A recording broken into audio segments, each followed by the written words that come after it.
Nick Young, look what you've done to the NBA players. Or no, it's JR. I'm not Nick. It's JR. Everybody want to walk around without their shirt on. It's IG for you take shirtless pics all summer. And a parade. That one for sure, JR. For sure. Absolutely. All right, we're going to start with Davide here on the left. Davide Chinellato with Gazzetta in Italy. Congrats, guys, for the win. Andre, this is your fourth championship with this team. What makes this championship special more than the others?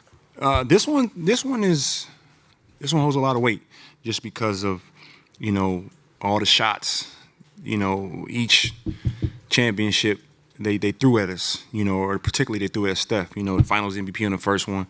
And then, KD, probably best player in the world, trying to say that was unfair. And then you go a year where you win, they win 15 games. And then, last year, not being able to get to the playoffs and for everything to come back together the way it did with me leaving and then coming back and, different role, different capacity and then having amazing teammates and a different set of supporting cast. This guy right here was huge for us, earned himself a big payday this summer.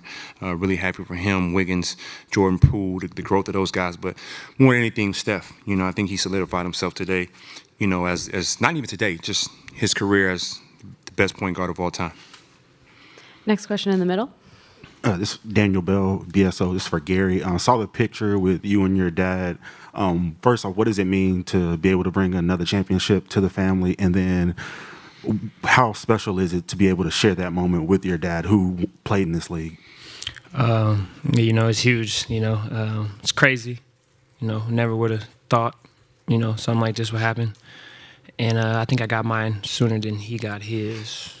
So yeah, and I'm 1 for 1. So we're gonna try to keep it that way. But it's something to talk about, and I can get my stuff off against him now. So it's good.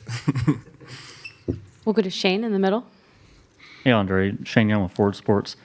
What's it mean to see how Draymond kind of started the series rocky, had a few bumps in the road, but for him to come out and be impactful on both ends of the floor, defensively, disrupting everything tonight? Like, what's his leadership been like for you all throughout this entire journey?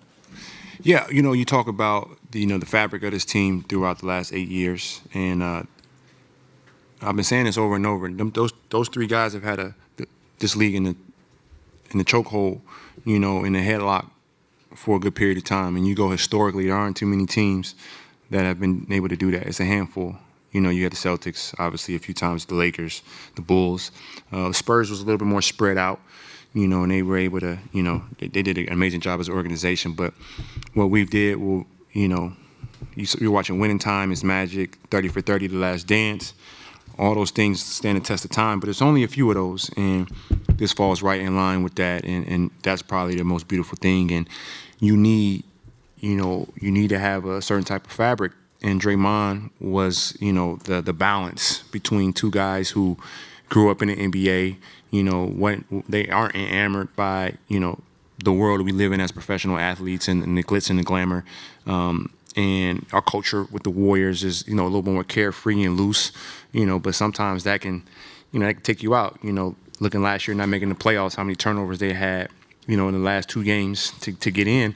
And I think Draymond's discipline, his hunger, his focus, his tenacity is a great balance to those two guys. So it's the yin and the yang, and he doesn't get enough credit for, his brain and the IQ he brings to the game of basketball. It's such a beautiful thing for him to. We knew he was gonna come together. I talked about it in my podcast, Point Forward, where I wasn't worried about Draymond. I think Game 4 they said he didn't play well. How many points he had Game 4? He had 2 points, 4 points, but he had 8. He had 8 points and he had 8 rebounds, 9 assists or something. He was a triple double without the points, and the guys had a triple double without points. How many times has that happened in NBA history? So he's brass and he is who he is. But when you need him, he shows up. And tonight, that triple double alert was right there, and just really happy for him and his future as the new media. The sky's the limit for him. Next question here in the middle. Mauro Bevacqua, Sky Sport Italy. 7 years ago today, you won your very first championship. Mm-hmm. How much has stayed the same? How much has changed throughout this long journey? Well, if anything, the foundation is stayed the same, and it's a strong foundation And you hear about that. The foundation you build on determines the strength of the structure of the building. And like I said, with Steph, Clay, Draymond, what they've done in this league and the foundation they've been able to build, you got to give them a lot of credit. And in 100 years, you're going to be talking about some of the best players and teams and foundations. And those three guys, they did a template of how do you build championship pedigree. Next question, Maddie on the right. Gary, you were gonna apply for a video coordinator role at the beginning of the season. You were a fringe player for the last few years. I mean, to be here, be an NBA champion, how surreal is this moment for you? It's just crazy. Just a journey. It's been a big learning, experience for me, and I appreciate every moment I had, all the falls, just to, just help me build on, just sticking with it and just keep going. So I'm still speechless right now. It's just crazy right now. Dalton in the middle.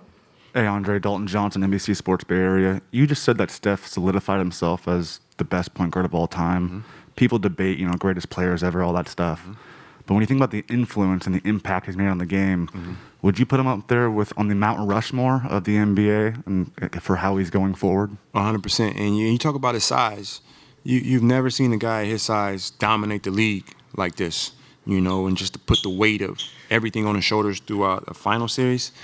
We all saw what he was doing to them boys. It was like, normally you get a guy that's a center, like an Akeem or a Shaq or Michael Jordan or Kobe Bryant, LeBron James. Those guys are 6'7" and taller, and they can get to their spots, they can shoot over guys. But the guy his height, who's vertically challenged, they would say, you saw it. We all saw it. It was just incredible. He had a pull up in the third quarter from deep. He had a look away three. Pardon my back three. He'd shoot it and walk away. I mean, that's just probably my favorite part of one of the favorite parts of my career from being drafted, playing Olympics and all these things, is just to see that talent like that. And I've said it time and time again. We're getting away from appreciating. I call them gods, but that very unique talent, generational talents, because we're so close to them, we don't appreciate them as much. And when he's gone, we're really going to miss him and forget, how much of an impact, not just on, the Warriors or the NBA, but on the entire globe. Like, he made the world move. Thank you, guys.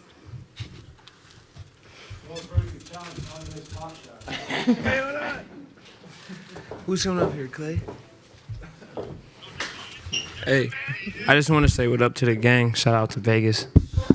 Hey, this is the gang right here. Shout out.